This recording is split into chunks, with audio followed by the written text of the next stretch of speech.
Here's an easy and flavorful homemade guacamole recipe.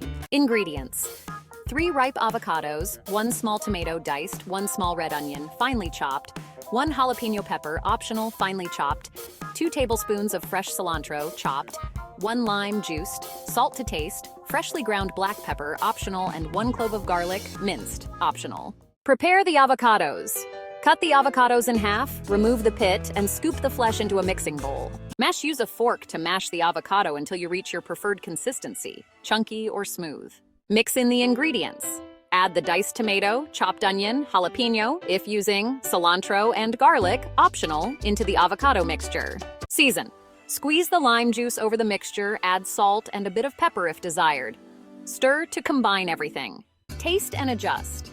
Taste the guacamole and adjust the seasoning with more lime juice or salt if needed. Serve immediately with tortilla chips, tacos, or as a side. This guacamole is fresh, vibrant, and perfect for any occasion. Enjoy. Like and subscribe for more. Gracias.